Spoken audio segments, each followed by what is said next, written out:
Welcome, my darlings. Make yourself comfortable, and I have a tale to tell you. If you enjoy it, please be sure to hit the like button, subscribe, and leave me a comment. I always enjoy your comments. Now, let us begin.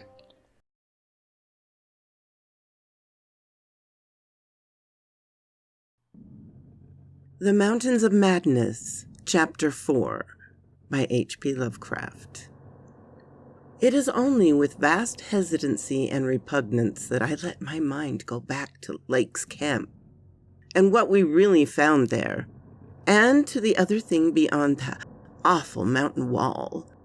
I've told of the wind-ravaged terrain, the damaged shelters, the disarranged machinery, the varied unease of our dogs, the missing sledges and other items, the deaths of men and dogs, the absence of Gedney, and 6 insanely buried biological specimens, strangely sounds in texture, for all their structure inquires from a world 40 million years dead. I do not recall whether I mentioned that upon checking up the canine bodies, we found 1 dog missing. We did not think much about that till later. Indeed, only Danforth and I had thought of it at all. The principal thing I have been keeping back relate to the bodies and the certain subtle points which may or may not lead to a hideous and incredible kind of rationale to the apparent chaos. All the time I tried to keep the men's minds off those points, for it was so much simpler and so much more normal to lay everything to an outbreak of madness on the parts of some of Lake's party. From the look of things, that demon mountain wind must have been enough to drive any man mad in the midst of the center of all the earthly mysteries and desolation. The crowning abnormalities, of course, was the condition of the bodies, men and dog alike. They had all been in some terrible kind of conflict, and were torn and mangled in fiendish and altogether inexplicable ways. Death, so far as we could judge, had in each case come from strangulation or laceration. The dogs had evidently started the trouble, for the state of their ill-built corral bore witness to its forceful breaking from within. It had been some distance from the camp because of the hatred of the animals for those hellish archaean organisms, but the precaution seemed to have been taken in vain. When left alone in that monstrous wind, behind flimsy walls of insufficient height, they must have stammered, whether from the wind itself or from some subtle, increasing odor admitted by the nightmare specimens, one could not say. But whatever happened, it was hideous and revolting enough. Perhaps I had better put squeamishness aside and tell the worst at last, though with a categorical statement of opinion, based on the first-hand observations and most rigid deductions of both Danforth and myself. And the missing Gedney was in no way responsible for the loathsome horrors we found. I have said that the bodies were frightfully mangled. Now I must add some were incised and subtracted from it in the most curious cold-blooded and inhuman fashion. It was the same with the dogs and men. All the healthier, fatter bodies, quadrupled or bipedal, had had their most solid masses of tissue cut out and removed as by a careful butcher, and around them was a strange speaking of salt, taken from the ravaged provision chests on the plain, which conjured up the most horrible associations. The thing had occurred in one of the crude airplane shelters from which the plane had been dragged out, and subsequently, winds had affected all tracks which could have supplied any plausible theory. Scattered bits of clothing, roughly slashed from the human incision subjects, hinted no clue. It's useless to bring up half impressions of certain faint snowprints in one shielded corner of the ruined enclosure, because that impression did not concern human prints at all, but were clearly mixed up with all the talk of fossil prints, which poor Lake had been given throughout the preceding weeks. One had to be careful of one's imagination in lee of those overshadowing mountains of madness. As I have indicated, Gedney and one dog turned out to be missing in the end. When we came to that terrible shelter, we had missed 2 dogs, 2 men, but the fairly unharmed dissecting tent, which we entered after investigating the monstrous graves, had something to reveal. It was not as Lake had left it, for the covered part of the primal monstrosity had been removed from the improvised table. Indeed, we had already realized that one of the 6 imperfect and insanely buried things we had found, the one with the trace of peculiarly hateful odor, may represent the collection section of the entity which Lake had tried to analyze. On and around the laboratory table were strewn other things. It did not take long for us to guess that those things were the careful, though oddly and inexpertly, dissected parts of 1 man and 1 dog. I shall spare the feelings of survivors by admitting mention of the man's identity. Lake's anatomical instruments were missing, but there was evidence of their careful cleaning. The gasoline stove was also gone, though around it we found a curious litter of matches. We buried the human parts beside the other 10 men, and the canine parts with the other 35 dogs. Concerning the bizarre smudges on the laboratory table and on the jumble of roughly handled illustrated books scattered near it, we were much too bewildered to speculate. This formed the worst of the camp horrors, but other things were equally perplexing. The disappearance of Gedney, the 1 dog, the 8 uninjured biological specimens, the 3 sledges and certain instruments, illustrated technical and scientific books, writing material, electric torches and batteries, food and fuel, heating apparatus, spare tents, fur suits, and the like, were utterly beyond the same conjecture, as were likewise the spatter-fringed ink blots on certain pieces of paper, and the evidence of curious alien fumbling and experimentation around the planes and other mechanical devices, both at the camp and at the boring. The dogs seemed to abhor this oddly distorted machinery. Then, too, there was the upsetting of the larder, the disappearance of certain staples, and the jarringly comical heap of tin cans, pried open in the most unlikely way and at the most unlikely places. The profusion of scattered matches, intact, broken, or spent, formed another minor enigma, as did the 2 or 3 tent cloths and fursuits which we found lying about with peculiar and unorthodox slashings conceived due to clumsy efforts at unimaginable adaptations.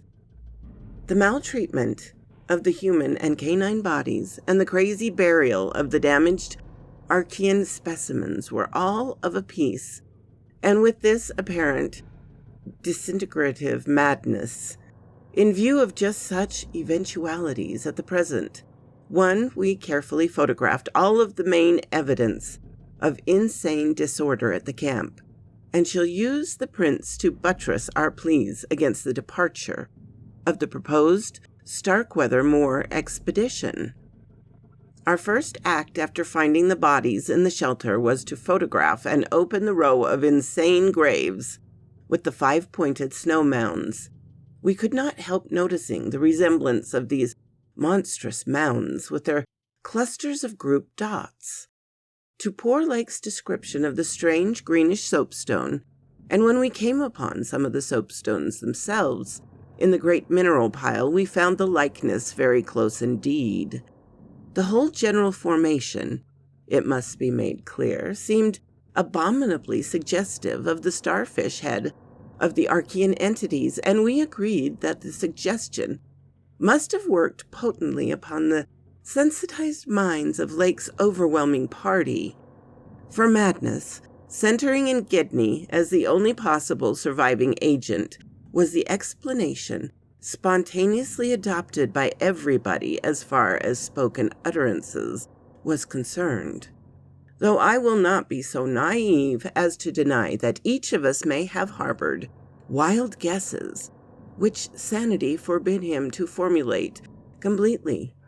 Sherman, Pabodie, and McTighe made exhaustive aeroplane crews over all the surrounding territory in the afternoon, sweeping the horizon with field glasses, in quest of Gedney and of various missing things, but nothing came to light. The party reported that the Titan barrier range extended endlessly to the right and left alike, without any diminution in height or essential structure.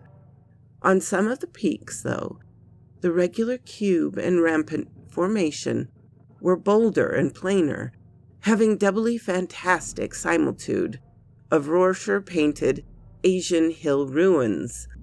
The distribution of cryptic cave mouths on the black snow-deemed summit seemed rough even as far as the range could be traced. In spite of all the prevailing horrors, we were left with enough sheer scientific zeal and inadventurousness to wonder about the unknown realm beyond those mysterious mountains. As our guarded message stated, we rested at midnight after our day of terror and bafflement, but not without a tentative plan for one or more range-crossing altitude flights in the lightened plane with aerial camera and geologic outfit, beginning the following morning. It was decided that Danforth and I try it first. We were awaked at 7 a.m., intending an earlier trip through heavy winds, mentioned in our brief bulletin to the outside world, delayed our start till nearly 9 o'clock. I have already repeated the non-committal story we told the men at camp and relayed outside.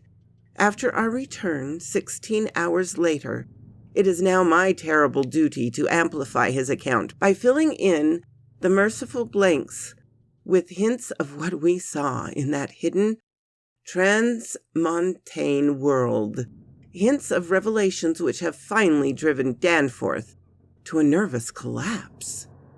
I wish he would add a really frank word about the thing which he thinks he alone saw, even though it was probably a nervous delusion, which was perhaps the last straw that put him where he is.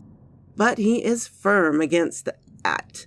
All I can do is to repeat his later disjointed whispers about what set him shrieking as the plane soared back through the wind-tormented mountain pass after that real and tangible shock, which I shared. This will form my last word. If the plain sight of surviving elder horrors is what I disclose, be not enough to keep others from meddling with the inner Antarctic, or at least from prying too deep beneath the surface of that ultimate waste of forbidden secrets and inhuman, aeon-cursed desolation, the responsibility for unnameable and perhaps immeasurable evils will not be mine. Danforth and I studied the notes made by Pabodie in the afternoon flight and checked up with the sexton.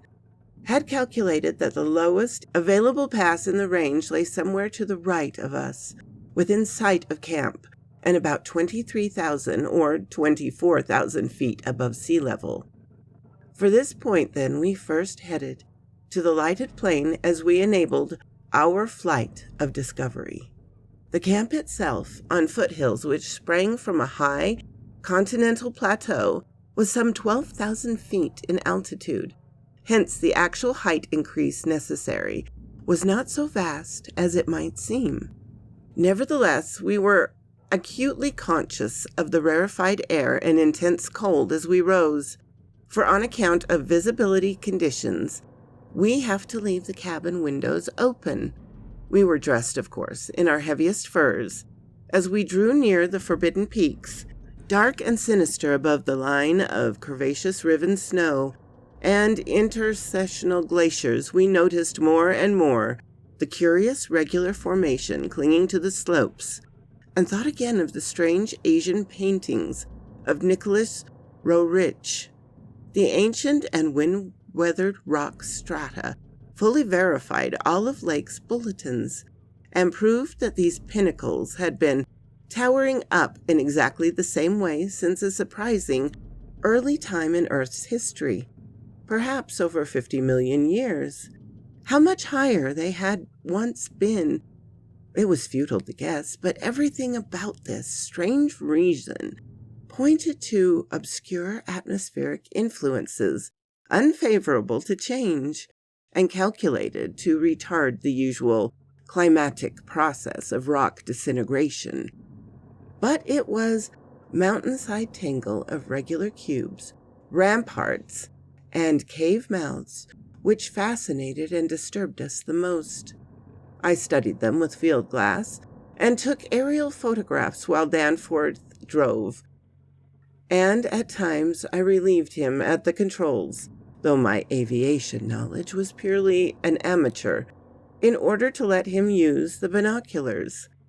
We could easily see that much of the material of things was a lightish Archean quartzite, unlike any formation visible over broad areas of the general surface, and that their regularity was extreme and uncanny, to extend to which poor Lake had scarcely hinted.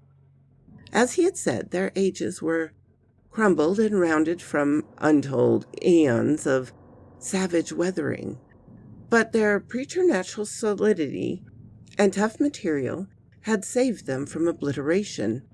Many parts, especially the closest to the slopes, seemed identical in substance with the surrounding rock surface. The whole arrangement looked like the ruins of Machu Picchu in the Andes, or the primal foundation of the walls of Kish, as I dug up by the Oxford Field Museum expedition in 1929. Both Danforth and I obtained that occasional impression of separated Cyclopsean blocks, which Lake had attributed to his flight companion Carol. How to account for such things in this place was frankly beyond me, and I felt queerly humbled as a geologist.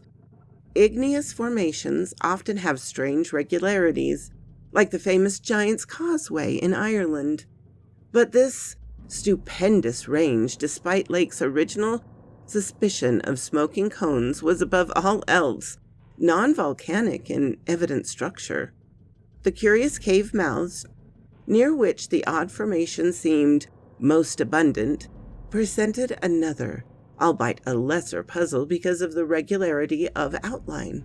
They were, as Lake's bulletin had said, often approximately square or semicircular, as if the natural orifice had been shaped to greater symmetry by some magic hand. These numerous and wide distribution was remarkable, and suggested that the whole region was honeycombed with tunnels, dissolved out of limestone strata.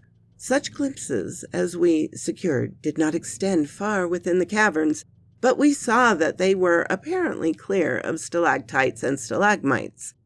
Outside those parts of the mountain slopes adjoining the aperture seemed invariably smooth and regular, and Danforth thought that the light cracks and pitting of the weathering tended towards usual patterns. Filled with his horrors of strangeness discovered at the camp, he hinted that the pitting vaguely resembled those baffling groups of dots sprinkled over the primeval greenish soapstone, so hideously duplicated on the madly conceived snow mounds above those 6 buried monstrosities.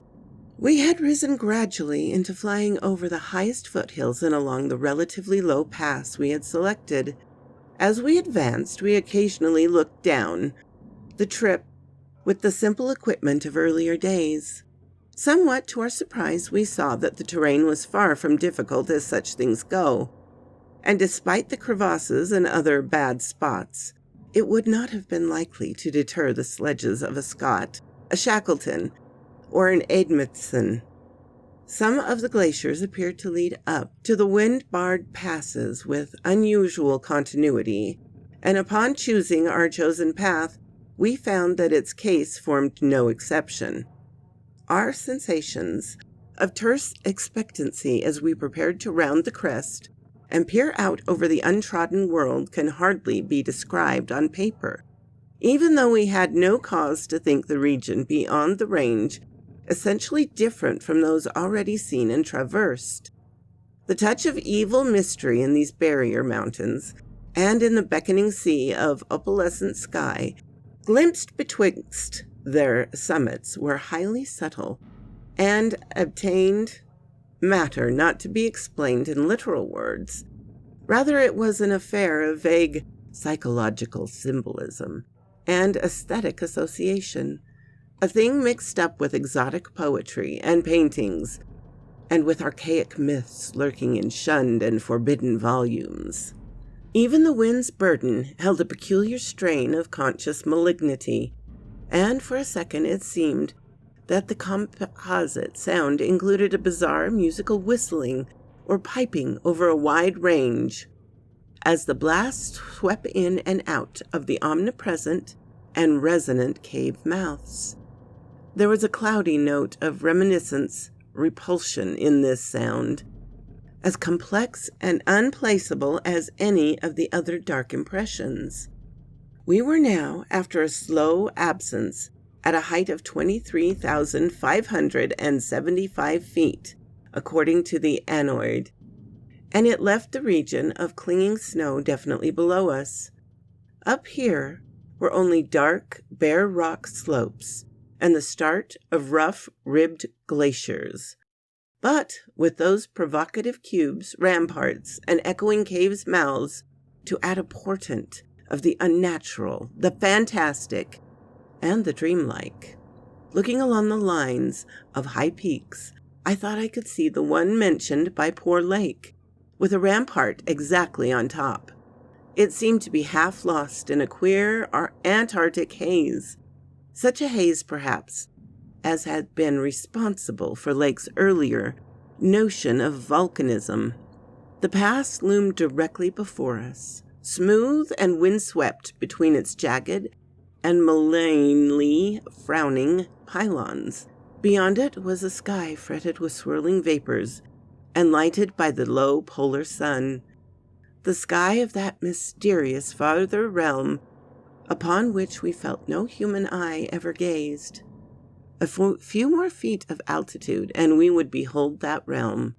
Danforth and I, unable to speak except in shouts amidst the howling, piping wind that raced through the pass, had added to the noise of the unmuffled engines, exchanged eloquent glances, and then, having gained those last few feet, we did indeed stare across the momentous divide and over the unsampled secrets of an elder and utterly alien earth. So quoth this raven. What? You're still here after the whole story?